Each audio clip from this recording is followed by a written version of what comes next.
Dear students, ఇంతకుముందు మనం చెప్పుకున్న క్లాస్లో రేడియో యాక్టివిటీ అంటే ఏంటి, ఈ హెవీ న్యూక్లియస్ ఎందుకని రేడియో యాక్టివిటీని ఎగ్జిబిట్ చేస్తాయి, వాటికి ఉండేటువంటి ఇన్స్టెబిలిటీ వల్ల అలా రేడియో యాక్టివిటీని ఎగ్జిబిట్ చేస్తాయి. ఫైనల్గా రేడియో యాక్టివిటీ లేనటువంటి లెడ్ వస్తుంది. ఇవన్నీ కూడా మనం ఇంతకుముందు క్లాస్లో చెప్పుకున్నాం. ఇప్పుడు ఒక ఇంపార్టెంట్ లా చెప్పుకుందాం. ఆ లా ఏంటి అంటే రేడియో యాక్టివ్ డికే లా. అంటే అర్థం ఏంటి, కేర్ఫుల్గా జాగ్రత్తగా విందాం. మన దగ్గర ఒక రేడియో యాక్టివ్ సబ్స్టాన్స్ ఉంది. ఫర్ ఎగ్జాంపుల్ రేడియం అనేది రేడియో యాక్టివ్ సబ్స్టాన్స్. మరి ఇందులో ఎన్ని రేడియో యాక్టివ్ న్యూక్లియై ఉన్నాయంటే చాలా ఉన్నాయి. Vast number of radioactive nuclei, అన్ని రేడియం న్యూక్లియై. వీటిల్లో ఏది డిజింటిగ్రేట్ అవుతుంది, ఏది ఆల్ఫా రేస్ని, బీటా రేస్ని, గామా రేస్ని రిలీజ్ చేసి ఇంకొక న్యూక్లియైగా మారిపోయేది ఏంటి? వీటిల్లో అన్నీ ఒకేసారి కన్వర్ట్ అయిపోతాయంటే అలా జరగదు. అది ఒక స్టాటిస్టికల్ ప్రాసెస్. వీటిల్లో కొన్ని మాత్రమే ర్యాండమ్గా ఆల్ఫా రేస్ని, బీటా రేస్ని, గామా రేస్ని ఎగ్జిబిట్ చేసి వేరే న్యూక్లియైగా మారిపోతుంటాయి. ఇది కంటిన్యూస్గా జరుగుతూ ఉంటుందన్నమాట. మరి ఫర్ ఎగ్జాంపుల్ స్టార్టింగ్లో అంటే అప్పుడు టైం ఎంత, t=0. అప్పుడు ఎన్ని న్యూక్లియై ఉన్నాయంటే n=n0. అంటే స్టార్టింగ్లో ఈ శాంపుల్లో n0 న్యూక్లియై ఉన్నాయి. ఓకేనా? మరి కొంచెం టైం పాస్ అయింది. టైం పాస్ అవ్వటం అంటే ఎంత టైం పాస్ అయింది, సమ్ t టైం పాస్ అయిపోతే అప్పుడు ఎన్ని మిగిలినాయంటే n ఉన్నాయి అనుకుందాం. సో స్టార్టింగ్లో అంటే టైం 0 అయినప్పుడు ఈ శాంపుల్లో ఉన్న nuclei n0. At any instant of time, ఏదైనా సమయంలో t అప్పుడు ఇందులో ఉన్న న్యూక్లియై ఎన్ని అంటే n ఉన్నాయి. అంటే మిగిలినవి ఏమైపోయినాయి, మిగిలినవి డిజింటిగ్రేట్ అయిపోయినాయి. కంటిన్యూస్గా డిజింటిగ్రేట్ అవుతూ ఉంటాయి. ఏవవుతాయి అనేది ఒక ర్యాండమ్ ప్రాసెస్. ఏదైనా అవ్వచ్చు, అన్నిటికీ ఈక్వల్ ప్రాబబిలిటీ ఉంటుంది. సో ఏదైనా డిజింటిగ్రేట్ అవ్వచ్చు అనమాట. ఆ టైంలో ఇన్ని ఉన్నాయి. అప్పుడు ఈ డికేలా ఏం చెప్తుందంటే dN/dt proportional to n. dN/dt అంటే ఏంటో తెలుసా? The number of nuclei decaying per second. ఒక సెకనులో ఎన్ని న్యూక్లియై డికే అవుతాయి అనేది ఆ టైంలో ఉన్న నంబర్ ఆఫ్ న్యూక్లియైకి ప్రపోర్షనల్గా ఉంటుంది. సో దాన్నే డికే ఎలా అంటారు. దీన్ని చదువుదాం. The radio active decay dN/dt అంటే అర్థం ఏంటి, that is the number of nuclei decaying per unit time. అంటే ఒక సెకండ్లో ఎన్ని డికే అవుతాయి అనేది is directly proportional to the number of nuclei present at that instant of time and is independent of the external physical conditions, the temperature and pressure. అంటే ఇది pressure మారిస్తే మారుతుందా, మారదు. టెంపరేచర్ మారితే మారుతుందా, టెంపరేచర్ మీద కూడా డిపెండ్ కాదు. మరి ఒక సెకనులో ఎన్ని డిజింటిగ్రేట్ అవుతాయి అనేది దేని మీద డిపెండ్ అవుతుందంటే ఆ టైంలో ఎన్ని న్యూక్లియై ఉంటాయో దాని మీద డిపెండ్ అవుతుంది. సో ఇదే డికేలా అంటే dN/dt ప్రపోర్షనల్ టు n. అప్పుడు dN/dt -λn. ఇక్కడ లాంబ్డాని ఏమంటారంటే డిజింటిగ్రేషన్ కాన్స్టెంట్. లాంబ్డా పేరు డిజింటిగ్రేషన్ కాన్స్టెంట్. మరి నెగటివ్ సైన్ ఎందుకని అంటే టైం పాస్ అయ్యే కొద్దీ ఇందులో ఉండే న్యూక్లియై తగ్గిపోతూ ఉంటాయి. అంటే ఫస్ట్ ఒక 1000 రేడియం న్యూక్లియై ఉన్నాయనుకో, టైం పాస్ అయ్యే కొద్దీ 1000 900 అయిపోతాయి, 800 అయిపోతాయి, 700 అయిపోతాయి. ఇన్ఫినిటీ టైంకు అవన్నీ వేరే న్యూక్లియైగా కన్వర్ట్ అయిపోతాయి. సో టైం పాస్ అయ్యే కొద్దీ నంబర్ ఆఫ్ న్యూక్లియై తగ్గిపోతుంటాయి అని చెప్పడానికి ఇక్కడ నెగటివ్ సైన్ పెట్టామన్నమాట. ఓకేనా? ఇప్పుడు నెక్స్ట్ ఏం చేద్దామంటే మనం ఈ /dtని కూడా అటు తీసుకెళ్దాం. అప్పుడు dN -λn dt. ఓకేనా? నెక్స్ట్ ఇక్కడ వేద్దాం. ఈ ఎన్ని ఎల్హెచ్ఎస్ సైడ్కి తీసుకొద్దాం. dn/n is equal minus lambda dt, అంతే కదా. ఇప్పుడు రెండు సైడ్స్ కూడా మనం ఇంటిగ్రేట్ చేద్దాం.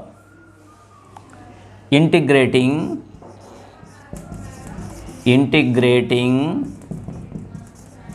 ఆన్ బోత్ సైడ్స్, రెండు సైడ్స్ కూడా మనం ఇంటిగ్రేట్ చేస్తే integral dn/n is equal minus lambda integral dt. Minus lambda constant కాబట్టి నేను ముందుకు తీసుకొచ్చేసాను. ఇంటిగ్రల్ dn/n అంటే మీకు తెలుసు log n base e is equal to minus lambda integral dt అంటే t ప్లస్ ఒక c పెట్టాలి. c ఏంటి అంటే కాన్స్టెంట్ ఆఫ్ ఇంటిగ్రేషన్. c ఏంటి ఇక్కడ? Integration constant. c వాల్యూని ఎలా కనుక్కుంటామంటే ఇనీషియల్ కండిషన్స్ని సబ్స్టిట్యూట్ చేస్తే c వాల్యూ వస్తుంది. ఇనిషియల్ కండిషన్స్ ఏంటి? t ఈజ్ ఈక్వల్ టు 0 అయినప్పుడు n is equal to n0 అనేది కదా ఇనీషియల్ కండిషన్. అది సబ్స్టిట్యూట్ చేద్దాం. ఇక్కడ రాస్తా నేను. అప్పుడు log n0 base e is equal minus lambda into 0 plus c. So అప్పుడు c వాల్యూ మనకు వచ్చేసింది లాగ్ n0 బేస్ e అని c వాల్యూ వచ్చేసింది మనకి. ఇది 0 కదా, మైనస్ లాంబ్డా ఇంటూ 0. ఇప్పుడు మనకు c వాల్యూ వచ్చేసింది కాబట్టి c వాల్యూని తీసుకొని ఈక్వేషన్ నెంబర్ 1లో సబ్స్టిట్యూట్ చేద్దాం. అప్పుడు ఏమవుతుంది? Log n base e is equal minus lambda t plus log n0 base e. ఈ లాగ్ n0 బేస్ ఈని ఎల్హెచ్ఎస్ సైడ్ తీసుకొస్తా. అప్పుడు log n base e minus log n0 base e is equal to minus lambda t. కరెక్టేనా? ఇప్పుడు దీన్ని మొత్తాన్ని ఒకే లాగర్థంలోకి తీసుకెళ్తే log n/n0 is equal base e minus lambda t, అంతేనా? అప్పుడు n/n0 is equal e power minus lambda t, అంతేగా అయ్యేది. n/n0 is equal to e power minus lambda t. Last step n is equal n0 into e power minus lambda t. ఇదనమాట radio active decay లా అంటే. So radio active decay లా చెప్పమంటే ఇదైనా చెప్పచ్చు మనం, లేకపోతే ఇదైనా చెప్పచ్చు అనమాట. n is equal n0 into ఈ పవర్ మైనస్ లాంబ్డా t. అంటే ఈ న్యూక్లియై డికే అవుతూ ఉంటాయి కదా, అవి ఎలా డికే అవుతాయి అంటే ఎక్స్పోనెన్షియల్గా డికే అవుతాయి. ఈ పవర్ అని ఉంటే ఎక్స్పోనెన్షియల్గా డికే అయిపోతాయి అన్నమాట. అంటే ఎలా? సో ఇదే కదా రేడియో యాక్టివ్ డికేలా n is equal to n0 e power minus lambda t. ఓకేనా? దీని మీనింగ్ ఏంటంటే the radio active nuclei in a radio active sample decreases exponentially with time. ఈ పవర్ అని వచ్చినప్పుడు ఎక్స్పోనెన్షియలీ అని చెప్పాలన్నమాట. కాలం గడిచే కొద్దీ రేడియో యాక్టివ్ న్యూక్లియై ఇలా ఎక్స్పోనెన్షియల్గా డిక్రీజ్ అయిపోతాయి. అర్థమవుతుందా? దాని మీనింగ్ అదనమాట. సో దీన్ని రేడియో యాక్టివ్ డికేలా అంటారు. మనం ఏం చేసామంటే స్టార్టింగ్లో రేడియో యాక్టివ్ డికేలా అని ఇలా రాసాం. ఏమని? dn/dt is equal minus lambda n అని రాసాం. ఇదే కదా రేడియో యాక్టివ్ డికేలా. ఇందులో ఈ మైనస్ని తీసుకొస్తే minus dn/dt is equal lambda n. కరెక్టేనా? ఇది మనకు వచ్చింది. ఇక్కడ మీరు కనుక అబ్జర్వ్ చేస్తే ఈ మైనస్ dn/dt ఏంటంటే యాక్టివిటీ ఆఫ్ ది శాంపుల్ అంటారనమాట. అంటే అర్థం ఏంటంటే 1 సెకండ్లో ఎన్ని న్యూక్లియై డిక్రీజ్ అయిపోతాయో, ఎన్ని న్యూక్లియై డికే అయిపోతాయో దాన్నే minus dn/dt. The number of nuclei that decay in 1 second is called minus dn/dt. దీన్నే సింపుల్గా యాక్టివిటీ ఆఫ్ ది శాంపుల్ అంటారనమాట. ఇక్కడ రాస్తా activity of the sample is equal lambda N. Activity of the sample అంటే -dn/dt, అదే activity of the sample అంటే. Okay, ఇప్పుడు మనం ఏం చేద్దామంటే ఈ యాక్టివిటీ ఆఫ్ ది శాంపుల్కి యూనిట్స్ ఉన్నాయి. దీనికి ఫస్ట్ SI యూనిట్ ఏంటంటే బెకరల్. SI యూనిట్ ఏంటి అంటే బెకరల్ అన్నమాట. BECQUEREL. బెకరల్ అనేది యాక్టివిటీ ఆఫ్ ది శాంపుల్కి యూనిట్ అనమాట. 1 బెకరల్ అంటే ఎంత అంటే 1 డిజింటిగ్రేషన్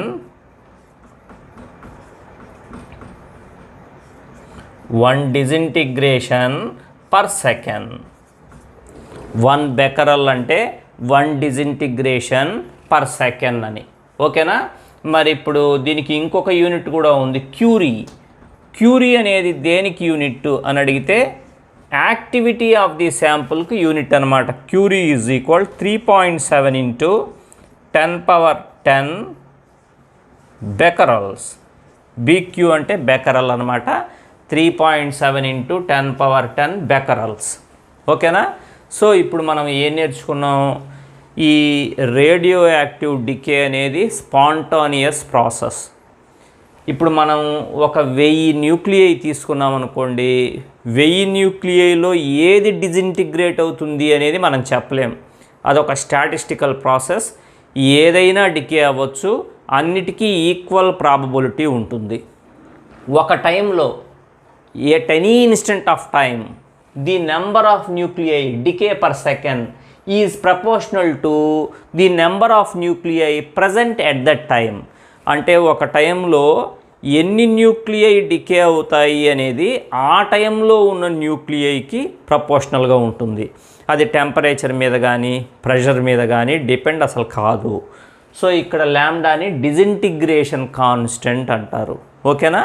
ఇవన్నీ మనం నేర్చుకున్నామన్నమాట. This is all about radio active డికేలా.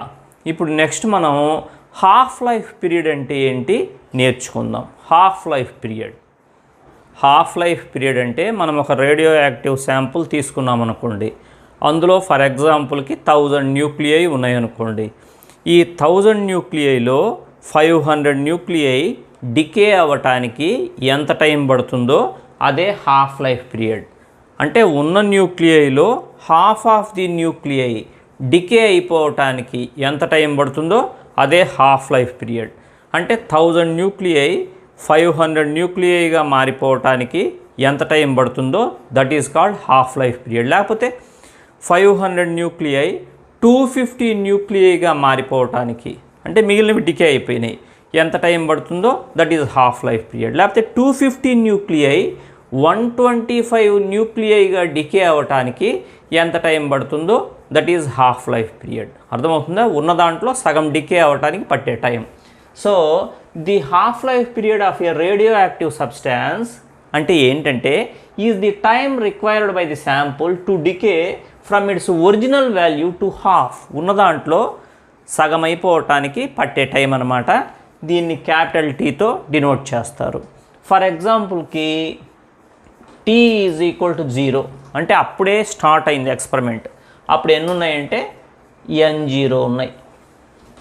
ఒక హాఫ్ లైఫ్ పీరియడ్ గడిచిందనుకో, N0/2 డికే అయిపోయి మిగిలిన N0/2 మిగిలి ఉంటాయి. ఇంకొక హాఫ్ లైఫ్ పీరియడ్ గడిచిందనుకో, ఈ N0/2లో సగం డికే అయిపోయి మిగిలిన సగం ఉంటాయి, అంటే N0/4 ఉంటాయి. ఇంకొక హాఫ్ లైఫ్ పీరియడ్ గడిచిందనుకో, N0/4లో హాఫ్ డికే అయిపోయి మిగిలిన హాఫ్ మిగిలి ఉంటాయి, అంటే N0/8 మిగిలి ఉంటాయి అన్నమాట. అర్థమవుతుందా? ఇలా జరుగుతుంటుంది. ఇది హాఫ్ లైఫ్ పీరియడ్. అంటే హాఫ్ లైఫ్ పీరియడ్ అనేది ఒక్కొక్క రేడియో యాక్టివ్ సబ్స్టాన్స్కి ఒక్కొక్క రకంగా ఉంటుంది. అన్నిటికీ అది ఒకే రకంగా ఉండదన్నమాట. కొన్నిటికి మినిట్స్లో ఉంటుంది, కొన్నిటికి ఇయర్స్లో ఉంటుంది. ఓకే, ఇప్పుడు రేడియో యాక్టివ్ హాఫ్ లైఫ్ పీరియడ్కి డికే కాన్స్టెంట్కి ఒక రిలేషన్ ఉంది. ఆ రిలేషన్ని డిరైవ్ చేద్దాం. ఇప్పుడు ఏం డిరైవ్ చేయబోతున్నాం మనం? The relation between decay constant and half life period.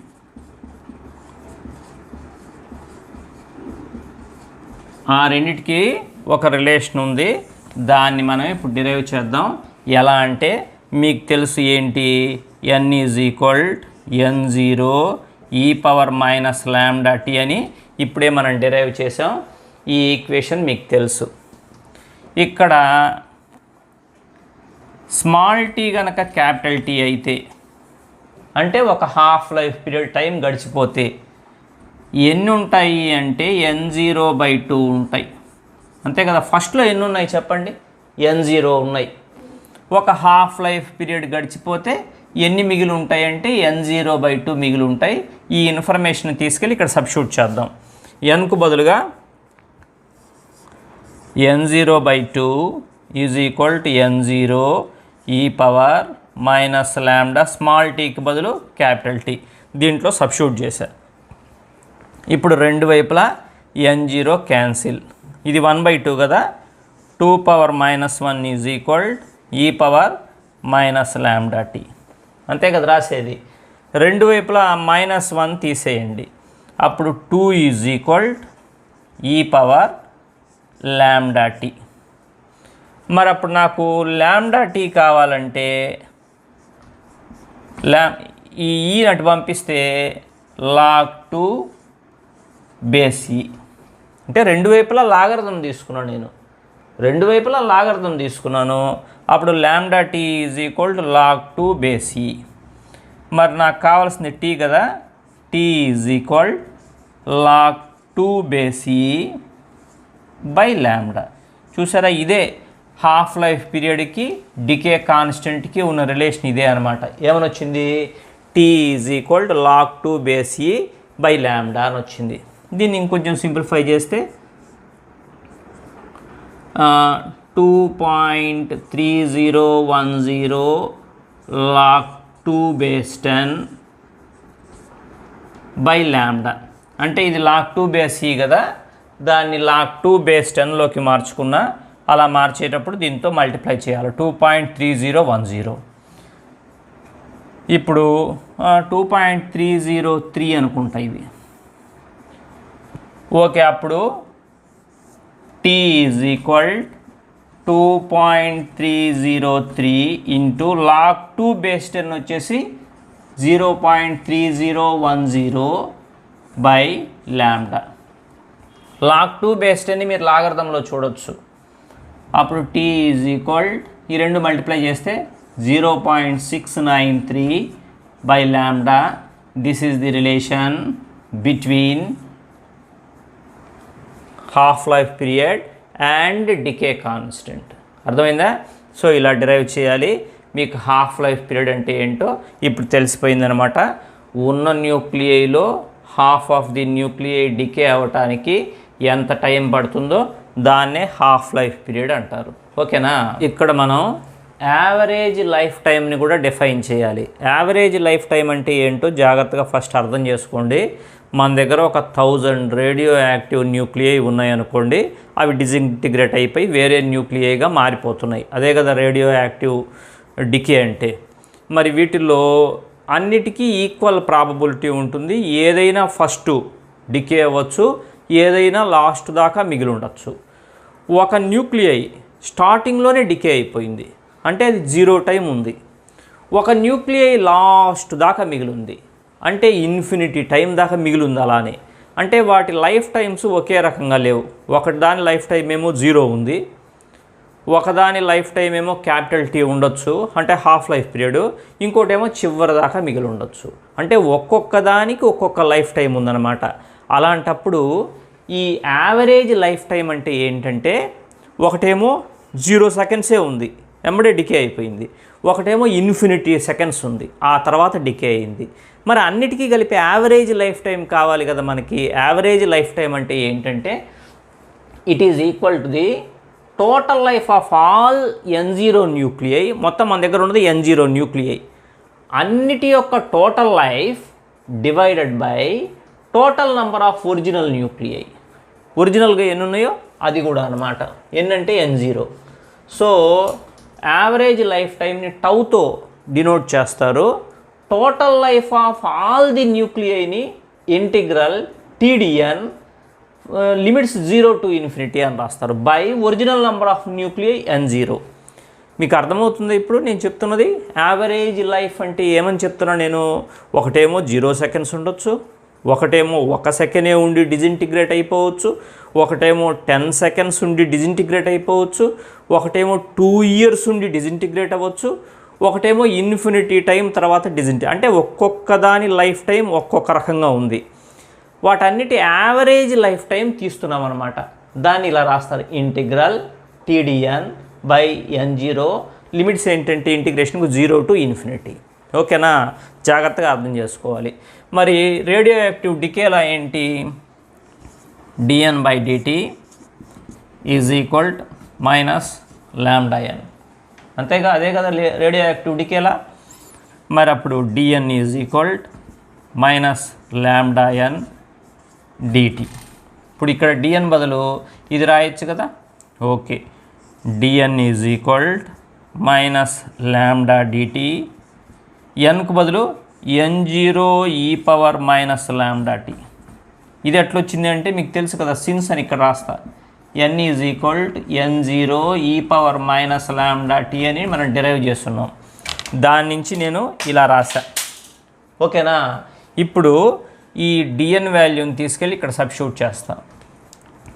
Tau is equal integral 0 to infinity small t, dNకు బదులుగా ఇక్కడ చూడండి మైనస్ ముందు పెడతాను, λ dt N0 e power minus λt whole by N0. ఇది మనకు వచ్చింది. ఓకేనా, దీంట్లో కాన్స్టెంట్స్ని మనం బయటికి తీసేయచ్చు. ఇక్కడ రాస్తా,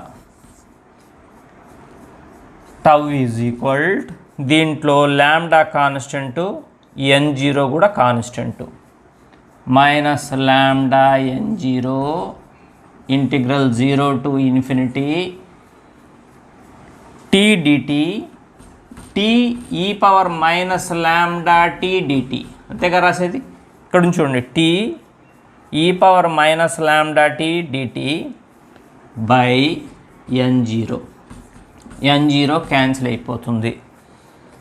ఇప్పుడు ఇది ఇంటిగ్రేషన్లో యూవీ ఫంక్షన్ టీలలో, దీన్ని సింప్లిఫై చేస్తే మొత్తం మనం టౌ ఈజ్ ఈక్వల్ 1/λ అని వస్తుంది.